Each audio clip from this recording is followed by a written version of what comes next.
Jules, napansin mo ba ngayon na parang yung sa Instagram natin, hindi na masyadong mga abroad yung pinopost ng ating mga friends. Puro Parang local, puro ano. local destinations. Which is Parang good. mga adventure, di ba? Mga hiking, ganyan.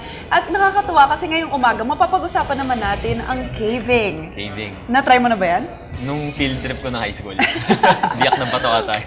Oo nga, pwede na yun. So ngayon, mapapag-usapan natin ang 14th Philippine Speleological Society National Caving Congress. At para dyan, kasama natin ngayong umaga si Ms. Gwendolyn Mutya Bambalan, ang Regional Technical Director of Protected Areas Coastal Zone Management ng DENR. Good morning po. Good morning, Carla and Jules. And kaya nga po nang nabanggit ninyo, nandito naman po kami na taga-Department of Environment and Natural Resources para tulungan po nating i-promote ang forthcoming 14th PSS National Caving Congress, which will be held in Buwak, Marinduque. At ito po ay magsisimula na bukas Tomorrow na. hanggang April 14. So what is this Caving Congress all about po? Ito po ay yearly event ito na ginaganap at ito po ay ginaganap sa pakikipagtulungan ng Philippine Speleological Society at sa pagkangayon po ang GIA Exploration Club at sa tulong ng Department of Environment and Natural Resources, particularly yung Region 4B Mimaropa at ang ating Protected Areas Wildlife Bureau na kung ngayon tinatawag na siyang Biodiversity Management Bureau.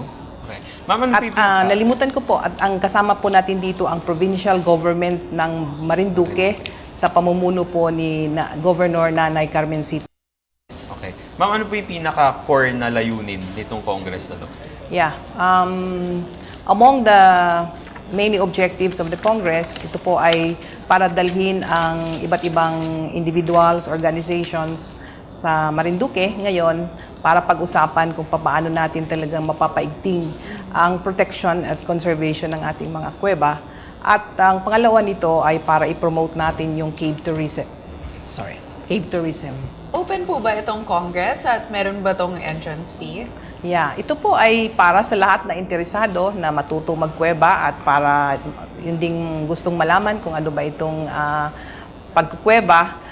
Pero may registration fee po dito na 1,000 para lamang po ito sa mga supplies and materials na gagamitin while attending the Congress. Right. Ma'am, napag-alaman po namin na bahagi raw po sa programa ng Congress ay meron daw cave site visits. So, ano po ba yung mga features na kailangan pong matandaan po ng mga participants natin dito sa mga visits na to? Okay, gusto ko lang pong ipaliwanag na ang meron po tayo sa cave management. Ito po yung Republic Act 1972 na ito po ang layunin nito ay para talaga maproteksyonan at ma-manage properly yung ating mga kuweba.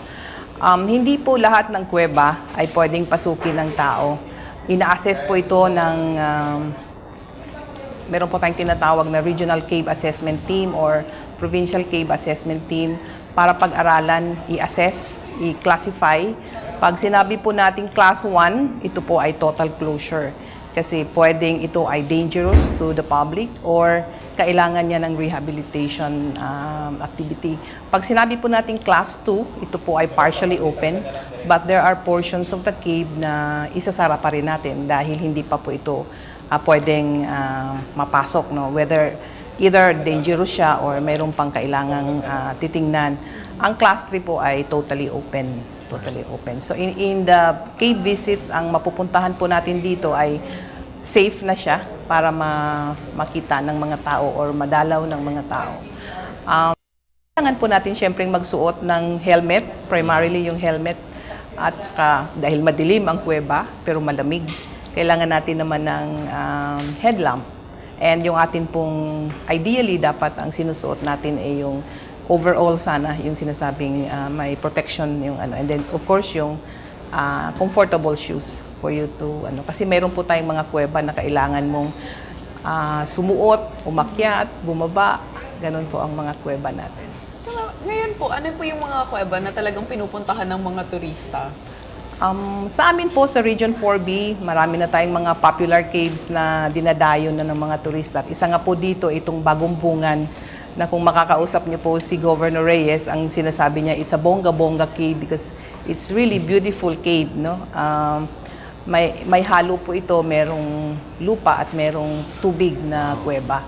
at napakaganda pa ng kanyang mga elemento sa loob ng kuweba.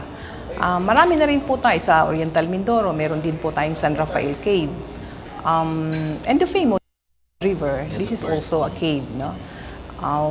What else? Sa Luyang Baga sa Occidental Mindoro and some in San Jose and also in Romblon. Marami po kaming kuweba na pwedeng madalaw sa Mimaropa region. Pero ma'am, generally, ano po ba yung ini-expect natin sa loob ng isang kuweba para syempre lalong mag-spark ng interest sa mga boss natin ngayon? Okay.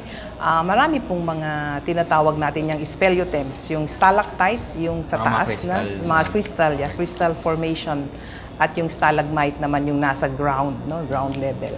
Marami din pong mga wildlife species na makikita doon. Kaya nga po, kailangan talaga natin ng tour guide bago tayo pumasok sa kuweba para alam po natin yung do's and don'ts sa kuweba. Hindi po tayo pwedeng, sinasabi nga nila yung 3 principles na ina-apply talaga natin pag nag-ecotourism tayo. Take nothing but pictures, leave nothing but footprints, and kill nothing but time. Kahit sino po ba ay pwedeng mag-caving or kailangan talagang mag-undergo ng training bago pumunta dito?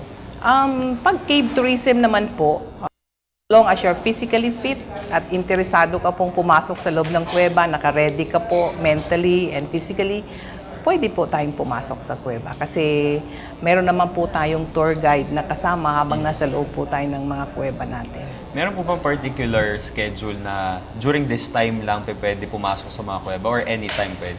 Any time of the year, pwede ka pong magkuweba. Of course, except na lang kung meron tayong mga kalamidad. Siyempre, hindi natin ina-advise yan. Pero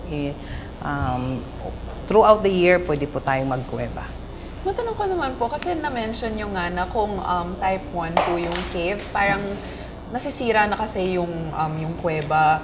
So, ano po ba yung usual na nagiging cause na masisira ang isang kuweba? Okay. Balikan ko lang, yung class 1 na sinasabi natin, posible nga siya na meron na siyang needing rehabilitation kaya isasara muna namin. Tayo rin pong mga tao ang may kagagawa noon. Minsan, siguro, typical sa atin na pag nandun tayo sa loob ng kuweba, nilalagyan natin ng parang souvenir. Nagsusulat po tayo sa mga walls ng mga kuweba at hindi pat. Pangalawa naman, kasi marami nga pong mineral ang loob ng kuweba at nangunguha po tayo ng mga binibenta po ito. At yung iba naman, yung guano po kasi, dito po kasi naninirahan yung mga bats.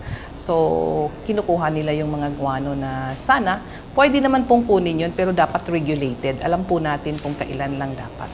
Sabi nga Carla, responsible trekking, caving, or whatsoever. Yes. Kung ano yung dinatnan mo doon, wala kang iuuwi. Yes. Yun lang talaga daw dapat. So anyway, marami na tayong napag-usapan, Carla, no? Ma'am, may mga final message po ba kayo sa mga boss Okay, natin? sa ngalan po ng aming departamento, ang Department of Environment and Natural Resources, at kasama po namin dito ang Philippine Speleological Society, ang Provincial Government of Marinduque, at ang Biodiversity Management Bureau. Maraming salamat po for the opportunity given at sana po kung hindi man po kayo makakahabol ngayon sa 14th National Caving Congress, meron pa naman pong next year at kaya nga lang ngayon po ay nasa region po namin ito, nasa Duque. Ma'am, final question lang po. Kung may interesadong sumama dito sa Caving Congress, saan po nila makikita yung complete details? Meron pong nakaano dito, meron pong nasa Facebook po ito at nasa website din po ng DENA Region 4B Mimaropa. Okay, maraming salamat po. Once again, that was Ms. Gwendolyn Mutya Bambalan, ang Regional Technical Director of Protected Areas, Wildlife and Coastal Zone Management ng DENR. Thank you so much. Thank you so much.